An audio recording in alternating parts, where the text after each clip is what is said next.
नमस्कार, news watch India देख रहे हैं आप और मैं हूं आपके साथ श्रेया राज।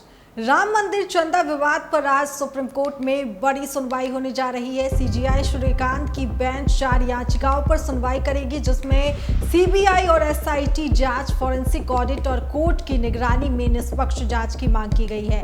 याचिकाकर्ताओं का आरोप है कि दान से जुड़े रिकॉर्ड, सीसीटीवी फुटेज और डिजिटल सबूत सुरक्षित रखे जाएं और मंदिर ट्रस्ट के वित्तीय लेन देन की पारदर्शी जांच हो। अब सबकी नजर सुप्रीम कोर्ट के फैसले पर टिकी है। अब रुक करते हैं अगली खबर की ओर। सहारनपुर में सनसनीखेज वारदात सामने आई है, जहां मामूली कहासुनी एक दर्दनाक हत्या में बदल गई। नगर कोतवाली क्षेत्र के जोगियान पुल के पास रिक्शा चालक शाहिद पर एक युवक ने चाकू से कई वार कर दिए। गंभीर हालत में शाहिद को अस्पताल ले जाया गया, जहां इलाज के दौरान उसकी मौत हो गई। वारदात के बाद आरोपी मौके से फरार हो गया। पुलिस ने शव को पोस्टमार्टम के लिए भेजकर मामला दर्ज कर जांच शुरू कर दी है। वहीं इस घटना पर एसीपी व्योम विंदल ने क्या कहा, वो सुनिए। अवगत कराना है कि कल रात यानी 12 जुलाई को रात में करीब 10:30 बजे के आसपास थाना कोतवाली नगर क्षेत्र के जोगियान पुल के पास से यह सूचना प्राप्त हुई कि एक सवारी ने ई रिक्शा वाले को चाकू मार दिया है। पुलिस तत्काल मौके पर पहुंची, तस्दीक करी तो पता चला कि दानिश नाम का व्यक्ति, जो कि थाना रामपुर मरियाना क्षेत्र का रहने वाला है, वह ई रिक्शा में कहीं जा रहा था।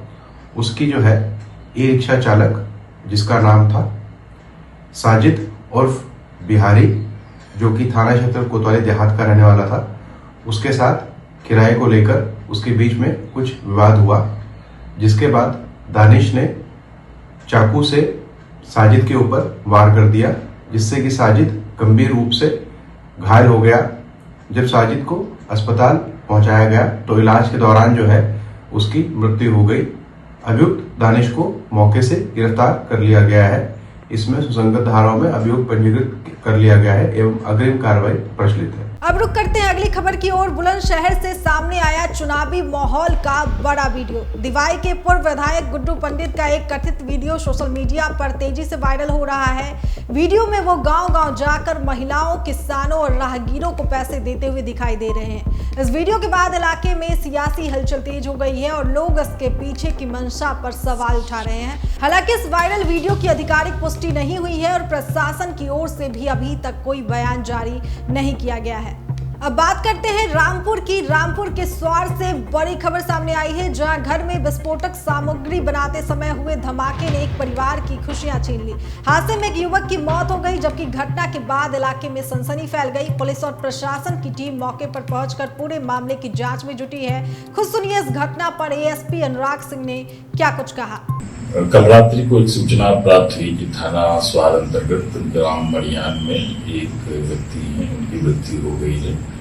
जब जाके वहाँ चेक किया गया तो फील्ड यूनिट और अन्य एक्सपर्टों ने देखा कि उनके दाहिने हाथ में विस्फोट वाली चोटें थी और जब विस्तृत जांच की गई तो उसमें पता चला वो अपने कमरे में गंधक पोटाश वाला विस्फोटक बना रहे थे, जो जानवरों को भगाने का काम आता है।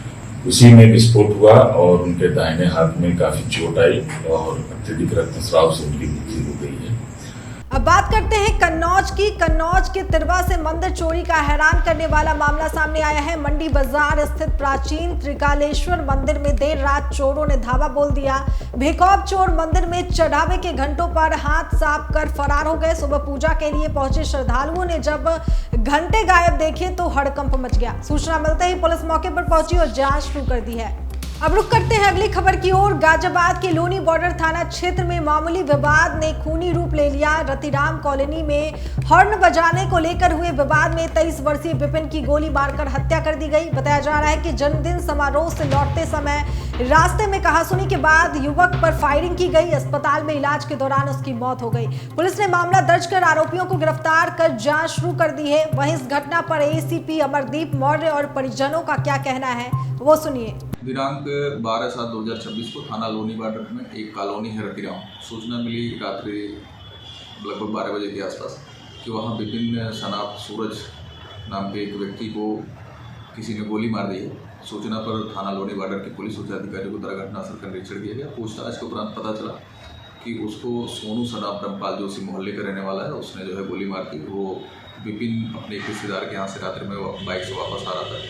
जब वो बाइक लेकर के उस मोहल्ले में जा रहा था तो उसे सोनू मिला वहाँ। सोनू से उसकी कुछ कहा सुनी हुई, बाइक हाथ में जाकर को निकाल रहा था और उसके उपरांत सोनू के द्वारा गोली चलाई गई। इसमें उसे गोली पेट में लगी और उसे प्राथमिक उपचार के लिए हॉस्पिटल भेजा गया, जहां डॉक्टरों ने उसे मृत घोषित कर दिया गया। इसमें विपिन के परिजनों के द्वारा एक तहरीर ली गई और सुसंगत धाराओं में भी उसका पंजीकरण किया गया, जिसमें सोनू के पिता ब्रह्मपाल और उसकी पत्नी, जिन्हें आरोपी बनाया गया, उनकी नियमानुसार गिरफ्तारी की गई और उसमें उन्हें गिरफ्तार करके जेल भेजा जा रहा है। इसमें शेष विधि कार्रवाई प्रचलित है। रात मेरे एक भाई को गोली मार दी और मेरे को भी लगी है। पहली गोली मेरे को लगी थी। क्या कारण था? कारण था, हम अपने एक रिश्तेदार को छोड़ के आ रहे थे बाहर रोड पे। उधर से आते टाइम यहाँ 3-4 बंदे थे, पिछली गली में रोड पे थे, पीर के पास। उन्होंने रोका है, रोकने के बाद गाली गलौज की है। हमने हॉर्न मारा, हटे नहीं है, बोले मुझे जानता है क्या है कौन है। चीज़ें वहाँ उन्होंने ख़राब कर दी। उन्होंने सीधा फायरिंग की है। पहली गोली उसमें मेरे को लगी है, दूसरी मेरे भाई को लगी है, जिसकी हैंड टू हैंड मौके पे बिल्कुल सांसें थम गई है।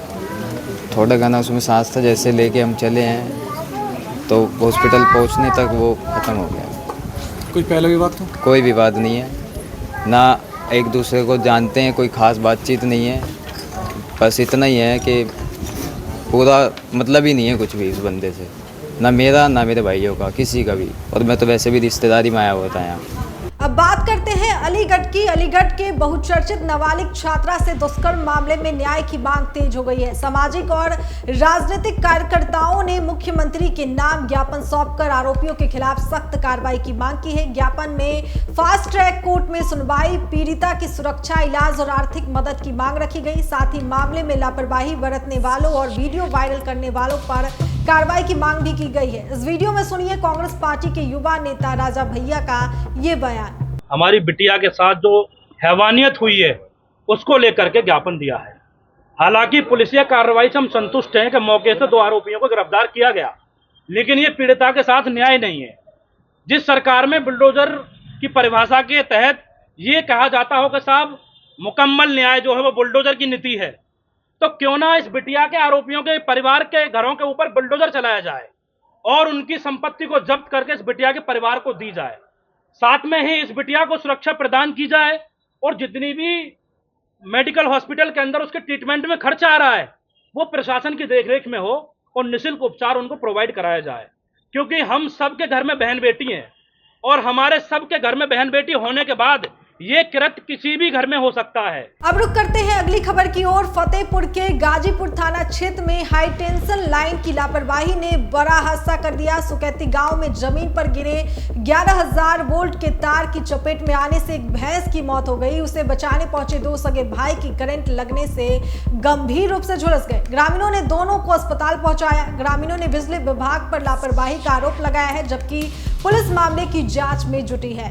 अब बात करते हैं कन्नौज की। कन्नौज पुलिस ने ज्वेलरी दुकानों को निशाना बनाने वाले एक शातिर गिरोह का पर्दाफाश किया है। ग्राहक बनकर चोरी करने वाली 3 महिलाओं और उनके साथी चालक को गिरफ्तार किया गया है। आरोप है कि 4 दिन पहले तालग्राम की एक ज्वेलरी दुकान से करीब 2.5 लाख रुपए के जेवर देखने के बहाने चोरी किए गए थे। पुलिस ने आरोपियों के कब्जे से अहम सबूत बरामद किए हैं। मुख्य आरोपी रिंकी पर कई जिलों में पहले से मुकदमे दर्ज हैं।